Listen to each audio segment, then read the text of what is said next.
This is Nick Douglas for Adventures of a Sailor Girl here in St Kilda in Melbourne, Australia for the Sailing World Cup final. But let's get straight into this week's episode of Adventures Weekly, your top stories in sailing for this week.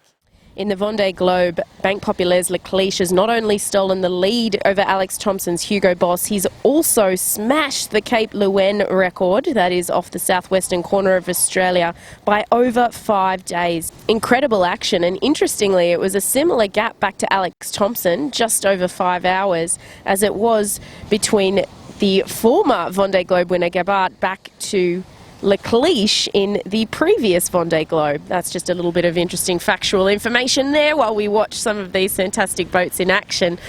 Unfortunately, third-placed Edmund de Rothschild, skippered by Sebastian Jose, has suffered some serious damage to their portside foil in 30 to 35 knots of breeze in a confused sea state, and we have seen the Spirit of Yuko retire this week after breaking their mast just above the small jib point. I dried my tears. It's very, very infuriating. But I'm alive. That means the sea wasn't that cruel. I'm sorry.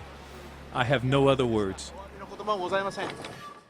Very sad news indeed. This now makes 5 retirees in this edition of the Vendee Globe, and while we all hope that it will continue to be a battle between the front runners, Leclerc and Hugo Boss, hopefully we don't see any more major damage, which makes this a survival of the fittest, though that has for some time been what the Vendee Globe is all about. Our second story for the week, fantastic to see the team on board Ember take the Melges 24 World Championships by 31 points.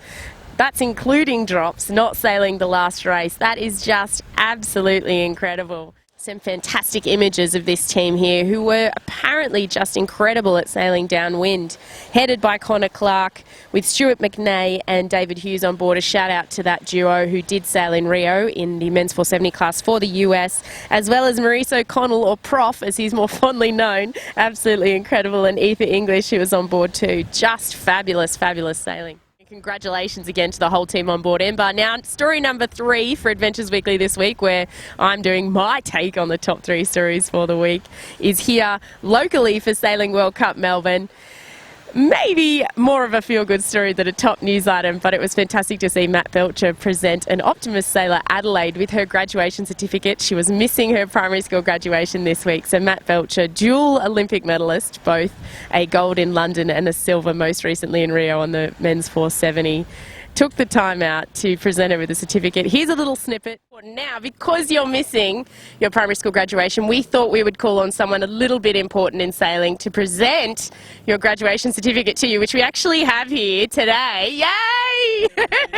This is Matt Belcher, dual Olympic medalist. Matt, how you going? Good, good. I mean, it's a huge honour for me to be here and present Adelaide with her graduation certificate. If you want to see more of the adventures, head to www.adventuresofasailorgirl.com, or you can find us on all your social media channels, Instagram, Twitter and Facebook at Sailor Girl HQ. I'll be bringing you plenty of action from on the ground here at the Sailing World Cup final in Melbourne over the week. I'll be learning to kite surf. I'm going sailing on a Wasp. It's going to be absolutely awesome. Stay tuned.